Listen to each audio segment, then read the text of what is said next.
Buenos días y saludos hasta la Ciudad de México. Ahí lo tienen ustedes, ahí lo ven. Ahí está Gonzalo Monroy, él es el director general de la consultora GMEC, que habla de todos estos temas de energía. ¿Cuánto llevas encerrado? ¿Cómo está el ánimo, el estrés, Gonzalo?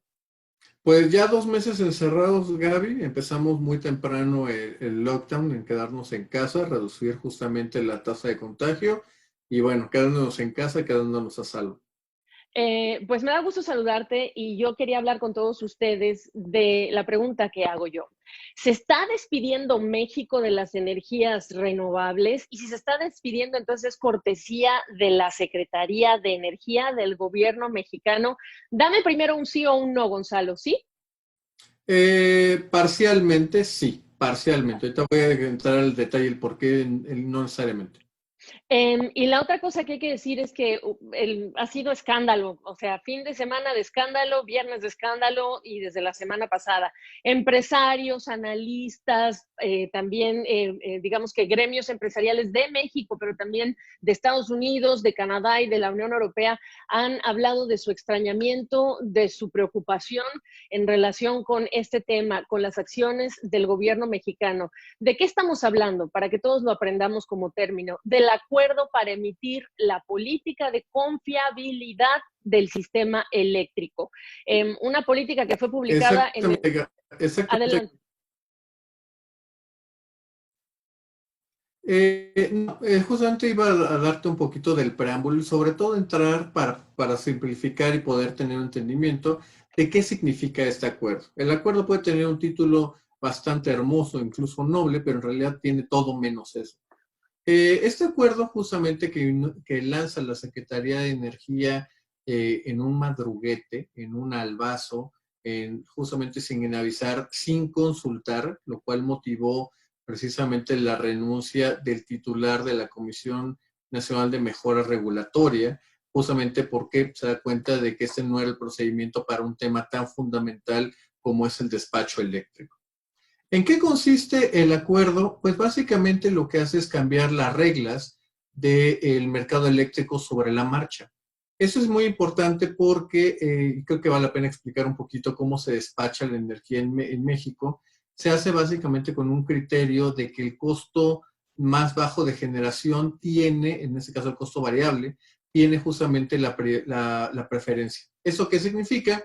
Que cuando se está consumiendo X cantidad de energía en un momento del tiempo, lo primero que se despacha son las energías más baratas, en ese caso, las renovables, principalmente la energía eólica, después le sigue la solar, después entrarían las hidroeléctricas, después ya empezaríamos con la parte de energías fósiles, como sería el ciclo combinado a base de gas natural, entramos ya después a otras tecnologías un poco más sucias, como la parte del carbón, combustóleo, diésel y por ahí también la parte de nuclear, que no se me olvida. Lo que hace justamente la CENER es cambiar estos parámetros para el despacho. Lo que dice es que para asegurar o en ese caso tener la excusa de una parte de confiabilidad del sistema, esos parámetros cambian. Primero va a haber unas plantas esenciales, unas plantas must run, que siempre deben de correr de la CFE. Por desgracia, esas plantas son las más contaminantes y las más ineficientes de todo el sistema. Son las plantas de carbón en la parte del norte y en la parte de Petacalco, en Michoacán. Tenemos muchas plantas también de combustóleo, principalmente en el centro del país. ¿Quiénes son desplazados con este cambio de parámetro? Principalmente las energías renovables, que son las más baratas. Todo aquí se ha puesto en que le meten inestabilidad del sistema, que su propia naturaleza intermitente no da una confiabilidad. Todo eso también hay que darle un poco de contexto el por qué está ocurriendo en este momento. Y tiene que ver con las medidas, la baja de la demanda eléctrica producto de COVID-19. Las empresas en el momento todavía no se ha reiniciado la actividad comercial e industrial en México, con lo cual hay una menos demanda, la gente Uh -huh. sigue en los hogares, esa parte se ha aumentado, pero en general ha bajado entre un 30 a un 35% la demanda eléctrica.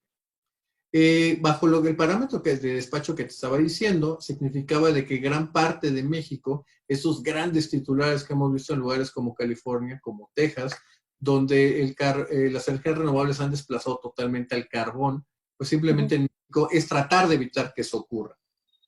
¿Por qué? Porque en este caso son las plantas de CFE. En este sentido es donde se mete y el contexto de por qué ocurre en este momento. Tomaron como excusa la parte del COVID para poder desplazar sobre todo la inversión extranjera en México. Eso es lo que está ocurriendo, Gaby. Es técnico, es complejo, pero en pocas palabras, pues se le da prioridad en un sector que ya se abrió a la competencia, que tiene compañías privadas internacionales con inversiones y empleos ya también inyectados y creados, pues este cambio de reglas. Ahora, yo quiero basarme en el cómo lo hizo, porque es muy importante que se entienda que no solamente la apuesta es por energías más sucias, por lo que representa, sino también el cómo lo hizo, y en el cómo lo hizo tú lo estuviste mencionando, y es parte de este prólogo comienza con la publicación de ese acuerdo para estas políticas de confiabilidad que llama el gobierno, la intención de publicarlo en el diario oficial de la Federación, el rechazo a que se publicara, porque parte de el sistema para, digamos que toda esta trayectoria, esta cadena para publicar este tipo de normas, pues requiere de hacer consultas y de abrir a los participantes y a los interesados a comentario este tipo de anuncios. Y eso era lo que intentó evitar la Secretaría de Energía. En ese momento renuncia el viernes pasado este funcionario de esta comisión que precisamente se encarga de todo ese tema, y además no solo renuncia, sino que se publica el documento, lo cual el cómo es prácticamente una imposición. ¿Me equivoco? No, no exactamente eso es lo que ocurrió, Gaby. Esto es lo que intentó hacer justamente la CNER en un principio, fue tratar de decir de que no había una carga regulatoria y que no tenía impactos económicos, por lo cual solicitaba la exención de este proceso de consulta. El funcionario César Hernández simplemente decide no avalar el proceso y renuncia en consecuencia. Eventualmente los planes de la Secretaría de Energía a cargo de la Secretaria Rocío Nale, si cumplen, se evitó, justamente se bloqueó la consulta con las cámaras empresariales, con los consumidores, con otros reguladores, con otras agencias, simplemente para poder llevar a cabo esto. Esto ya es un acto de autoridad. Es precisamente esta discrecionalidad, este atropello, lo que, como tú comentabas, ha fomentado o ha creado de que todas las cámaras empresariales, prácticamente todas del país, Sí. además de la vía diplomática, ya se haya activado para tratar de revertir, lo cual ya te puede ir dando un panorama de lo que Claro. son los siguientes pasos, que va a ser litigios. Exactamente, una cadena de amparos, litigios, cuestionamientos, y veto a saber, ya el gobierno de Canadá y la Unión Europea, ojo, estábamos negociando y terminamos de negociar con la Unión Europea, también expresaron un extrañamiento, ojo, que ya viene el TEMEC, y acá también hay inversiones en riesgo y hay una importante y potente presencia de compañías estadounidenses en México, así que la cadena de consecuencias de ese lado también es por considerar. Pero ya que estamos en el tema de la energía, cuéntame, es muy importante lo que tú decías, el carbón y el combustóleo, porque al mismo tiempo el presidente, si en algo se ha empeñado, aunque se necesiten otro tipo de insumos por esta emergencia, es en mantener sus proyectos, los que a él lo definen y sobre los que él está obsesionado. El Tren Maya, pero en particular la refinería de Dos Bocas, proyecto que tú sabes, tú lo has dicho, le hace perder dinero al gobierno. Lo que hizo la Secretaría de Energía la semana pasada es para favorecer a la comisión, pero también porque no encuentra cómo y en dónde poner ese combustóleo que a nivel internacional ya ni los barcos lo pueden usar. Es muy correcto, Gaby. Lo que se conoce como una carambola de tres bandas, citando el famoso juego de billar, donde están beneficiando a la CFE, desplazando la competencia privada que tiene, y por el otro lado se le ayuda a Pemex para poderle dar salida a un combustóleo que ya no tiene mercado. La regulación a la que tú hacías referencia es el IMO 2020, son las reglas de la Organización Internacional, donde para bajar las emisiones de sus buques, de sus flotas, estaban dejando, desfasando, descontinuando el uso y el consumo del combustóleo de alto azufre.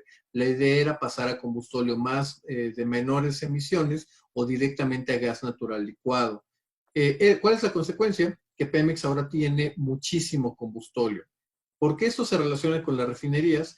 precisamente por la apuesta que ha hecho esta administración, un deseo explícito del presidente López Obrador, incluso referido esta propia mañana, donde México va a dejar de importar combustibles, va a crear todas sus gasolinas, todo su diésel en México, pero el gran problema, es de que el combustible de alto azufre es el segundo producto que más producen las refinerías mexicanas, alrededor de 125,000 barriles. Entonces, estamos viendo de que cosas como las renovables están siendo echadas a un lado.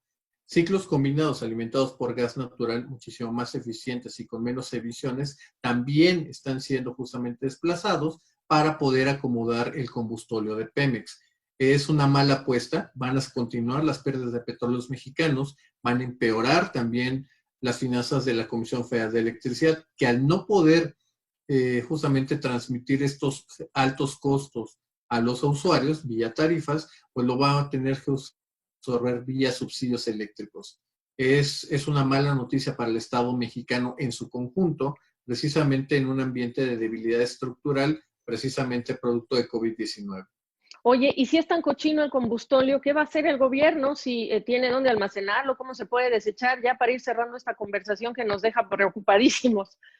En primer lugar, lo que venía ocurriendo, porque esta regulación empezó en diciembre de 2019, gran parte lo empezaron a acumular en las refinerías, después utilizaron la tanquería, los tanques que están a un lado de estas plantas de CFE, y ahorita, a menos de que bajaran las refinerías, todo lo contrario, lo que quiere el presidente López Obrador, pues que lo empiecen a quemar las plantas de la CFE. ¿Cómo se podrá aprovechar? Se puede vender como feedstock, como materia prima, a varias de las refinerías en Estados Unidos, principalmente las de las costas del Golfo, el PAD 3. Pero obviamente, literalmente citando a las redes sociales, todavía no estamos listos para esa conversación.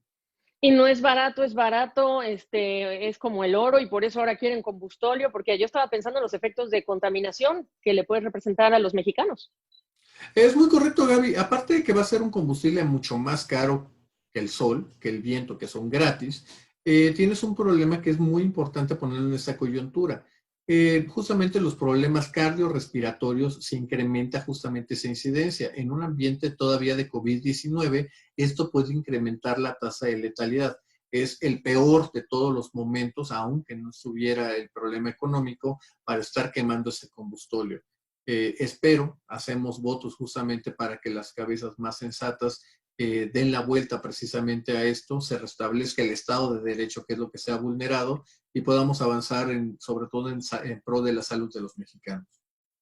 Gonzalo Monroy, pues gracias por explicarnos esto. Es muy complejo, pero hay dimensiones legales, hay dimensiones de negocios, de inversión, la dimensión de la salud y la del medio ambiente es la que yo quería subrayar contigo. Así que sigues concluyendo que parcialmente, pero sí ocurre prácticamente que el gobierno mexicano está despidiendo a los mexicanos de las energías alternativas, los está alejando.